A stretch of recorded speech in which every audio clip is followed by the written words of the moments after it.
Bismillahirrahmanirrahim. Assalamualaikum warahmatullahi wabarakatuh. Allahumma sholli ala Muhammad wa ali Muhammad. Selamat berjumpa kembali dengan seri mata kuliah Sejarah Nabi Muhammad Shallallahu alaihi wa alihi wasallam. Pada sesi yang ke-12 ini kita akan membahas perang Ahzab dan perang Khaybar. Pada sesi sebelumnya kita sudah membahas dua perang di antara 4 perang besar yang sangat terkenal. Sebelumnya kita sudah membahas perang Badar dan perang Uhud. Nah, perang Ahzab itu kan, perang Uhud itu terjadi pada tahun ke-3 Hijriah. Perang Badar terjadi pada tahun ke-2 Hijriah. Nah, pada perang Ahzab terjadi pada tahun ke-5 Hijriah atau 2 tahun setelah perang Uhud. Artinya selama 2 tahun itu tak ada perang yang dijalani oleh kaum muslimin. Selama itu Rasulullah Shallallahu alaihi wasallam memperkuat basic sosial politik, ekonomi dan budaya di Madinah. Jadi ini juga menunjukkan betapa kelirunya satu anggapan yang menyatakan bahwa kehidupan Rasulullah itu dipenuhi dengan peperangan. Ternyata tidak ya. Itu selama 2 tahun penuh tidak ada peperangan sama sekali. Yaitu sejak terjadinya perang Uhud yang kemudian akhirnya 2 tahun berikutnya baru terjadi perang Ahzab. Nah, banyak ayat-ayat Al-Quran yang terkait dengan hukum-hukum Islam yang turun di masa-masa tersebut, ya, terkait dengan pengaturan masalah-masalah sosial kemasyarakatan. Nah, dengan demikian meskipun mengalami kekalahan dalam perang Uhud, kan di perang Uhud itu banyak ya, lebih dari 70 orang kaum muslimin gugur syahid dalam sebuah peperangan yang sangat menyakitkan buat kaum muslimin. Meskipun disebut kalah perang, akan tetapi Islam di Madinah tetap tumbuh dan berkembang semakin cepat dan semakin kuat. Ya, jadi setelah terjadinya perang Uhud, apa yang terjadi? Apakah kekalahan yang diderita dalam perang Uhud itu berbekas dan membuat kaum muslimin menjadi melemah? Ternyata tidak ya. Jumlah pemeluk Islam makin banyak malah. Dan sepertinya kekalahan yang diderita di perang Uhud tidak berbekas sama sekali. Islam malah semakin disegani. Nah, karena itulah maka ini berefek kepada kehidupan ekonomi orang-orang musyrikin di Mekah ya. Sehingga ketika tahun ke-4 Hijriah atau setahun setelah perang Uhud, sebuah kafilah dagang diberangkatkan dari Mekah ke Syam untuk tujuan dagang seperti biasa. Setiap tahun mereka pergi gitu ya di kawasan Syam, dan khususnya itu biasanya perginya itu di musim panas ya, karena di musim panas itu kawasan Jazirah Arab itu sangat panas luar biasa, dan untuk itu mereka melakukan perjalanan ke arah utara yang di sana cuacanya lebih dingin kan, lebih ke utara itu lebih dingin cuaca. Nah, gitu di musim panas itu kemudian mereka menjelang musim panas biasanya mereka pergi gitu ya, menuju ke kawasan Syam selama berapa bulan di sana kemudian balik lagi. Nah, itu juga hal yang sama terjadi di tahun ke-4 Hijriah. Tapi ketika mendekati kawasan Badar, rombongan yang dipimpin oleh Abu Sufyan itu malah balik lagi ke Mekah. Alasannya kenapa? Karena mereka merasakan trauma atas kekalahan perang Badar. Mereka juga mendengar bahwa kaum muslimin di Madinah saat itu sudah semakin kuat dan selalu siap mengancam kafilah dagang. Jadi kepulangan kembali kafilah dagang ini mengguncang warga Mekah. Para pembesar Mekah lalu mengumpulkan berbagai kabilah yang lebih banyak lagi dan merencanakan serbuan besar-besaran yang mematikan atas kota Madinah. Ya, bagaimana tidak terguncang ya, karena kehidupan perdagangan mereka itu sangat bergantung kepada pulang perginya ada rombongan dagang dari Mekah ke Madinah, dan juga dari Mekah biasanya ke Yaman kalau ke arah selatannya ya.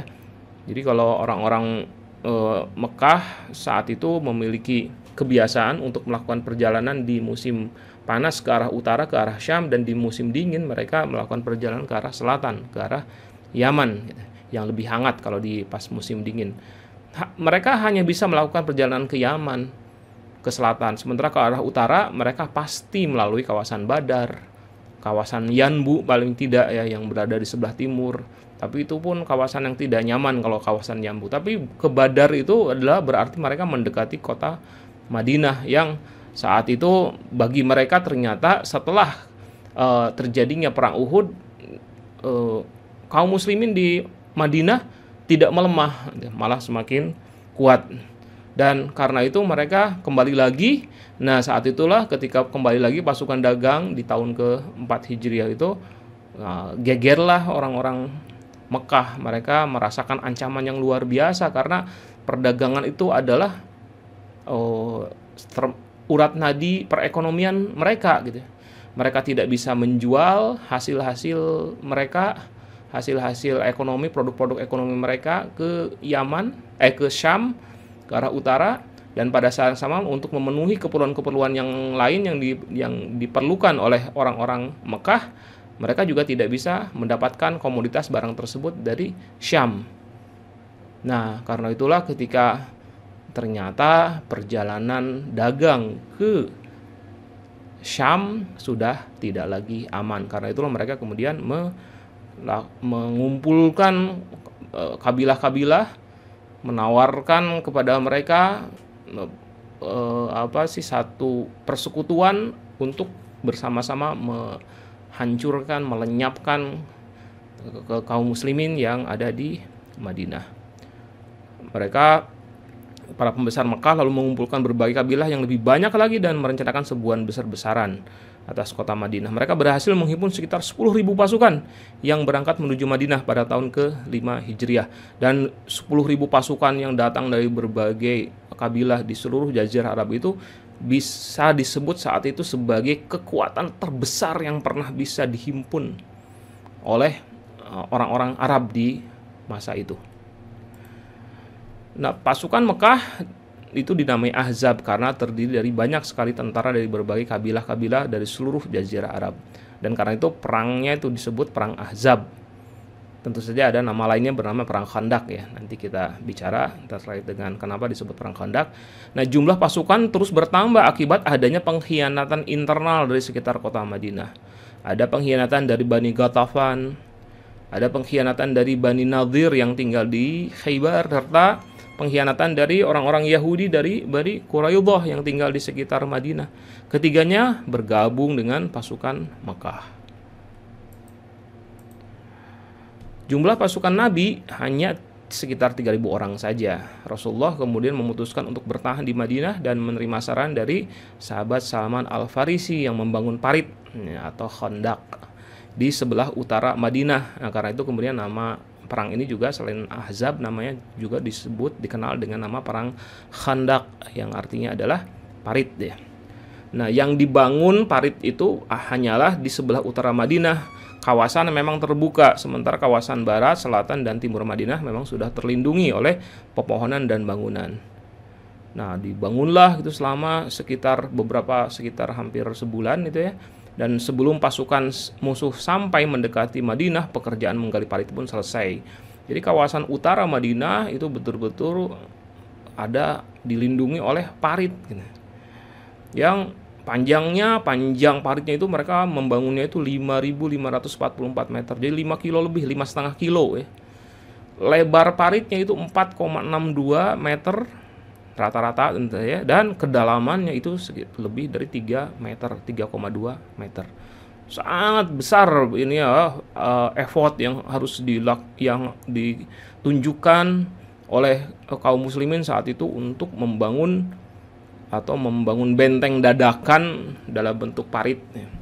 Sesuatu yang tentu saja tidak diduga oleh pasukan musuh, pasukan Ahzab, karena yang mereka tahu Madinah di sebelah utara itu memang terbuka, tidak ada benteng. Karena selama ini juga Madinah tidak secara khusus melindungi dirinya dengan membangun benteng-benteng dengan benteng tertentu.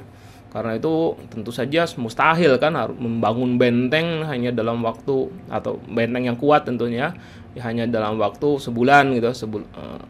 Jadi mereka nyaman saja datang, pasukan Ahzab itu datang melalui kawasan utara kota Madinah. Dan ternyata ketika mereka datang ke Madinah itu mereka mendapati satu benteng unik yang ya semacam benteng, tapi artinya kan benteng itu sesuatu yang menghalangi laju pasukan penyerang. Dan bentuknya adalah bentuk parit. Pasukan Ahzab tidak bisa melewati parit secara bersamaan. Karena itu hanya beberapa orang saja yang berhasil menyeberang ya dengan menggunakan tali, menggunakan masuk ke dalam, ke bawah, ke ini gitu ya, dengan cara-cara tertentu ya, dengan tangga. Mereka kan juga bawa tangga gitu atau membuat tangga dadakan. Nah, itu hanya beberapa orang saja yang menyeberang dan menantang untuk berduel. Kemudian saat itu salah satu yang muncul itu sebagai orang yang mengajak duel itu adalah orang yang disebut paling perkasa sejazirah Arab bernama Amr bin Abdul Wud. Tapi dalam perang tersebut ternyata Amr bin Abdul Wud tewas di tangan Ali bin Abi Thalib dalam sebuah duel yang sangat legendaris karena itu terjadi sesuatu yang sangat aneh karena Amr bin Abdul Wud itu tinggi besar menghadapi Ali yang bisa disebut badannya biasa-biasa saja, sedang-sedang saja. Dan Amr bin Abdul Wud sudah tinggi besar, pakaiannya sangat kokoh, pakaian perangnya sangat kuat, dan bahkan Amr bin Abdul Wud mengenakan topi atau helm perang juga sangat kuat dan sangat kokoh. Tapi luar biasanya itu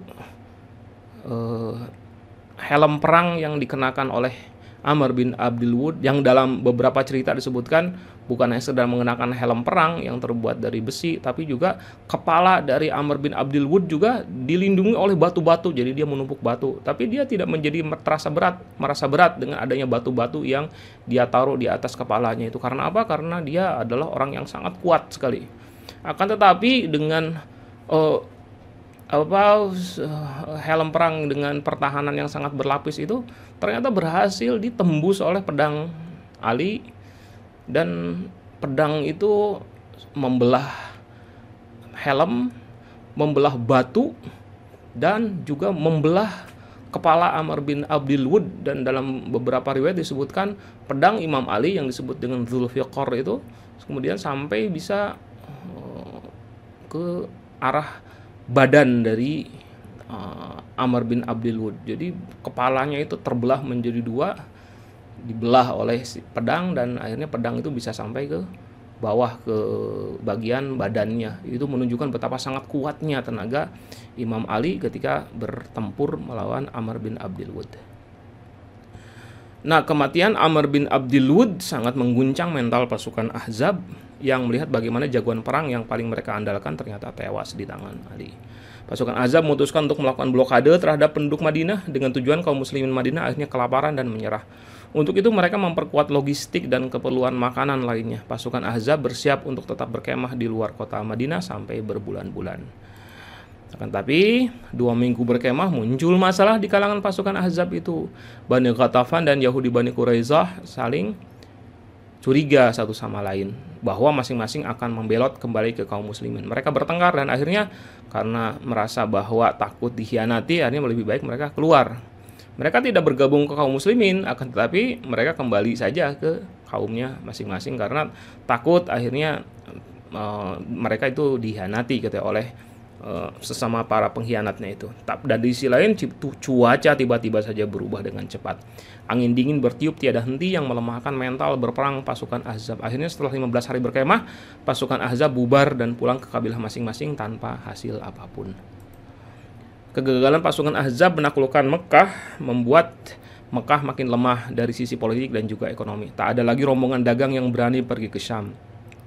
Di sisi lain Madinah menjadi kubu yang makin kuat. Makin banyak kabilah di seluruh jazirah Arab yang menyatakan diri bergabung menjadi bagian dari kaum muslimin. Usai perang Ahzab, Rasulullah menangani Bani Ghatafan dan Bani Quraidah yang berkhianat. Keduanya takluk. Akan tapi Bani Nadir yang berasal dari Khaybar tidak mudah ditaklukkan. Mereka punya pasukan dan benteng yang sangat kuat di kawasan Khaybar dengan sistem pertahanan kota yang sulit ditembus.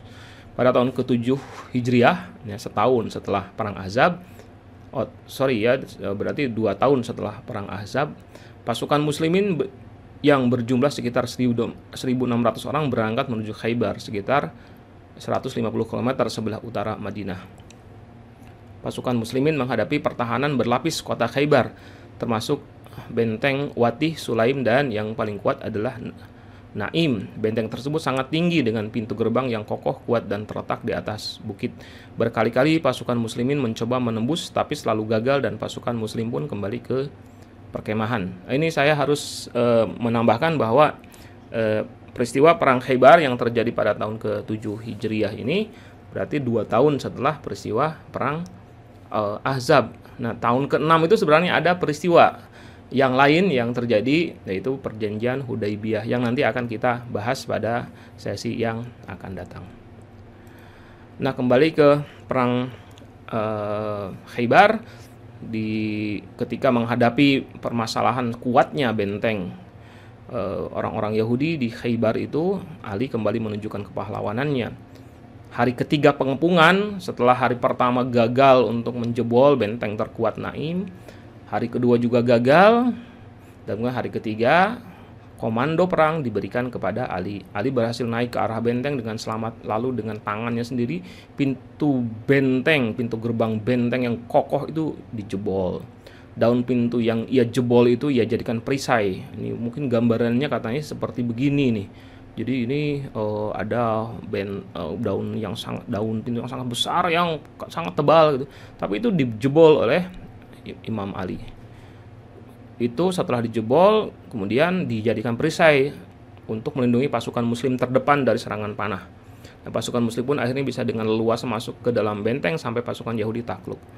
Abdul Rafi berkata, aku dan 7 orang lainnya setiap kali hendak mengangkat pintu tersebut dari tempatnya, itu tidak mampu kami lakukan. Jadi 7 orang, berarti 8 orang ya yang mencoba untuk mengangkat benteng yang dijebol sendirian oleh Ali itu mereka 8 orang itu tidak bisa mengangkatnya. Perlu beberapa orang untuk bisa mengangkatnya. Berarti kekuatan Ali itu sekitar sampai sebanding dengan tenaga 10 orang di saat itu. Nah, itulah yang bisa saya sampaikan. Assalamualaikum warahmatullahi wabarakatuh.